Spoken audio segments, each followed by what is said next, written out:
Thank you very much, ladies and gentlemen. I believe in God. I believe in the supernatural God who created the heavens and the earth. I believe in a God who holds the heavens and the earth in existence.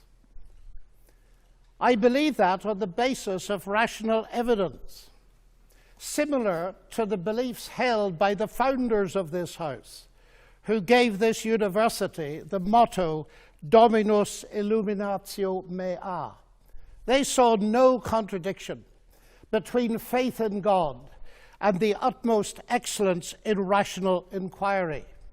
And if I dare mention my alma mater of Cambridge in this holy place, I would remind you that on the door of the Cavendish Laboratory in Cambridge are written the words, "Great are the works of the Lord, studied by all who delight in them." And as we look at the rise of science in the 16th and 17th centuries, Alfred North Whitehead and many others commented that men became scientific because they expected law in nature, and they expected law in nature because they believed in a lawgiver. So, ladies and gentlemen, I'm not ashamed of being both a scientist and a Christian, because arguably Christianity gave me my subject. What I am amazed at is that serious thinkers today continue to ask us to choose between God and science.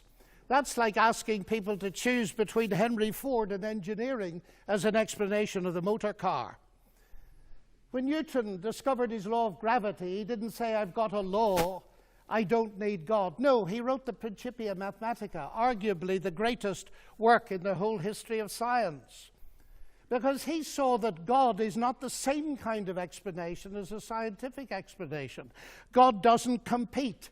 Agency does not compete with mechanism and law.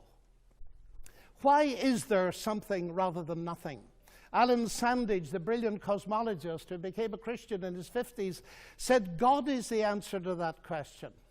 But people are now so desperate to show that the universe created itself from nothing, which seems to me to be an immediate oxymoron. If I say X created Y, I'm assuming the existence of X to explain the existence of Y. If I say X created X, I'm assuming the existence of X to explain the existence of X, which simply shows that nonsense remains nonsense even if high-powered scientists utter it. It reminds me a little bit of G.K. Chesterton, who said, "It is absurd to complain that it is unthinkable for an unthinkable God to make everything out of nothing, and then to pretend that it is more thinkable that nothing should turn itself into everything." The heavens declare the glory of God, says the ancient psalm. And we've unraveled a bit of that, seeing the fine-tuning of the fundamental forces of nature.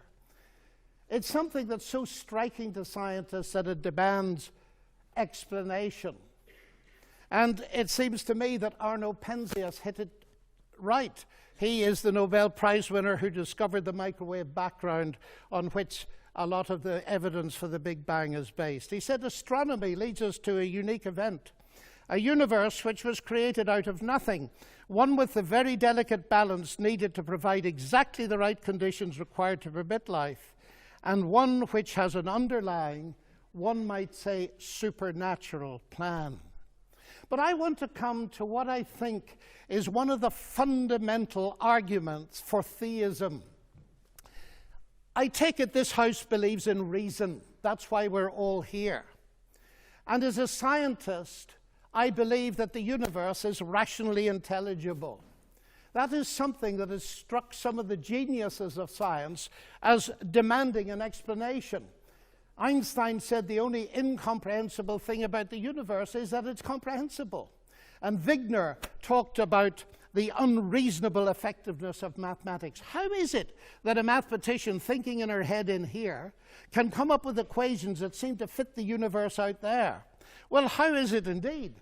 Because the irony of the atheist position here is evident. My atheist friends, and I have many of them, tell me that the driving force of evolution, which eventually produced our human cognitive faculties, reason included, was not primarily concerned with truth at all, but with survival. And we all know, ladies and gentlemen, what has often happened and still happens to truth when individuals or commercial enterprises or nations feel themselves threatened and struggle for survival.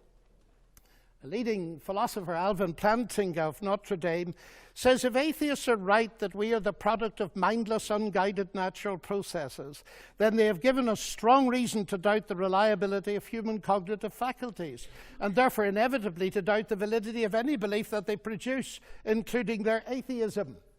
Their biology and their belief in naturalism would therefore appear to be at war with each other in a conflict that has nothing at all to do with God.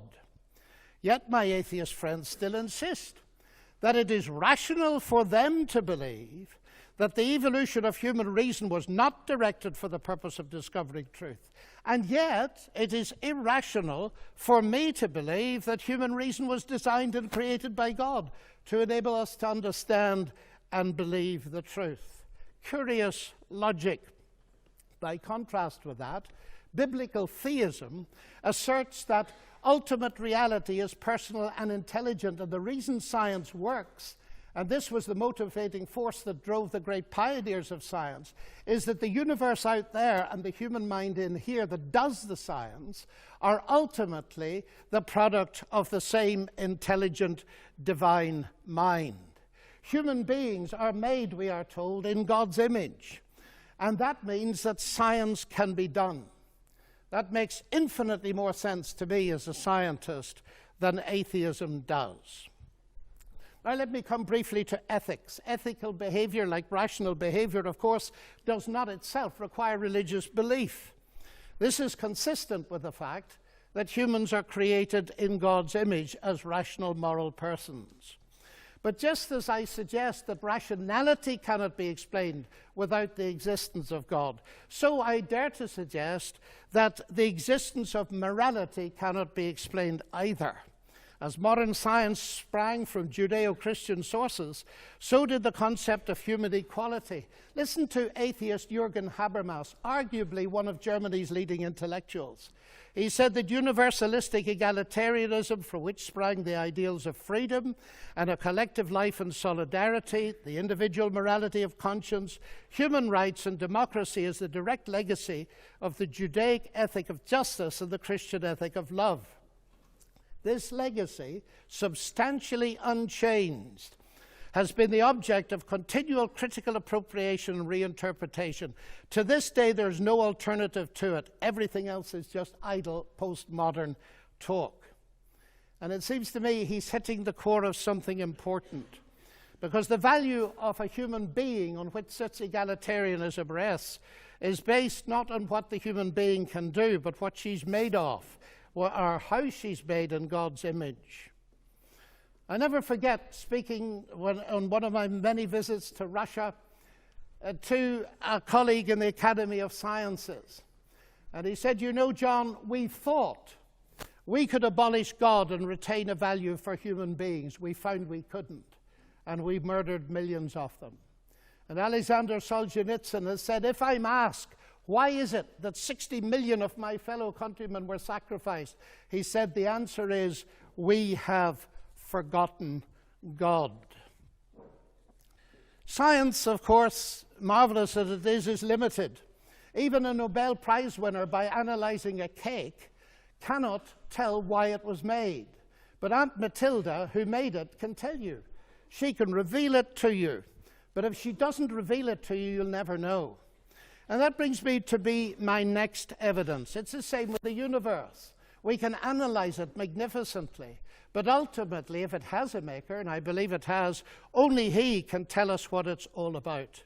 And he's done so in the powerful narrative of the Bible, in particular in its analysis of the problem with humanity, not simply in terms of behavioral breakdown between people, but a vertical breakdown of trust between us and the Creator.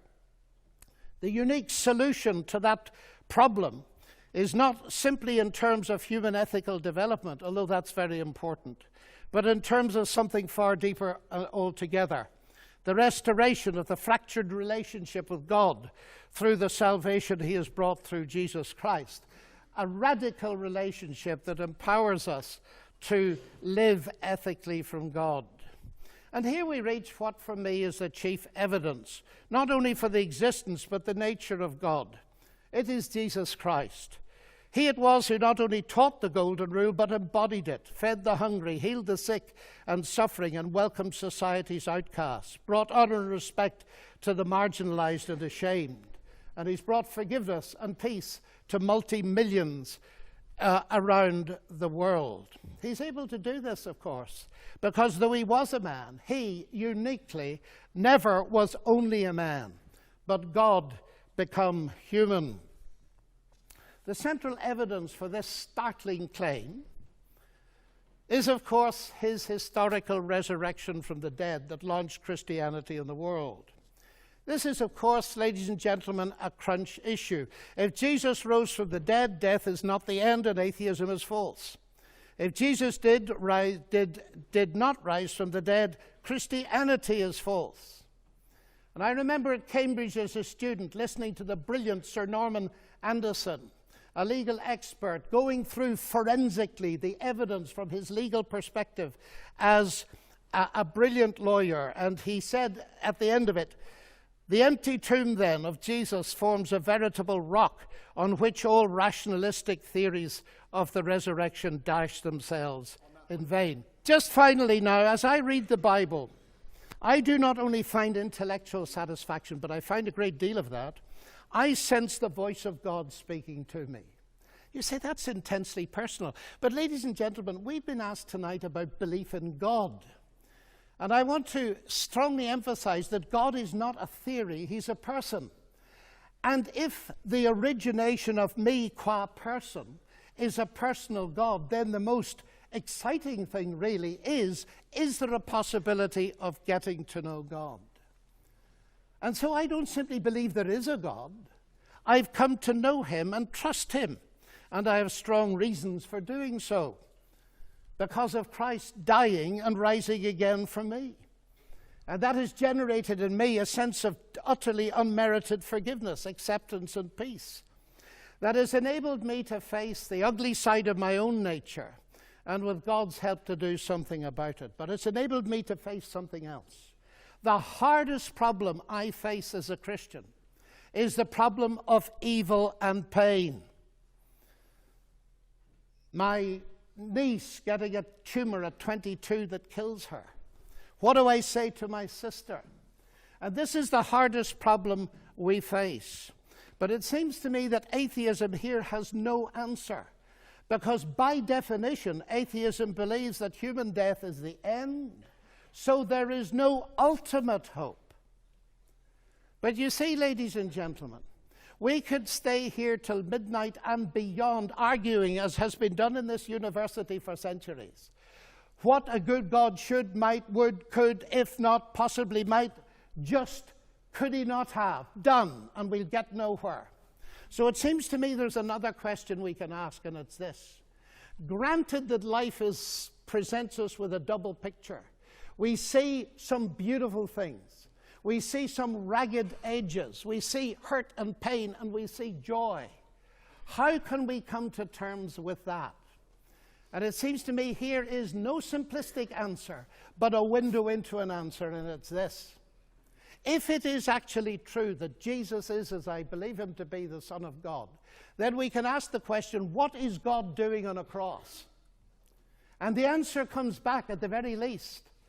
God has not remained distant from our human suffering, but has become part of it. And the other side of that is this. Because Jesus rose from the dead, he is going to be the ultimate judge. Now here's an irony, because atheism has no ultimate hope of justice by definition. The vast majority of people in the history of the world have died without justice and will die without justice. And if death is the end, then of course they have no hope of ultimate justice. But the promise in the New Testament, guaranteed by the resurrection of Jesus, is that he is to be the judge in the coming day. So, ladies and gentlemen, those are some of the reasons why I believe that God is real and worthy to be trusted. Thank you.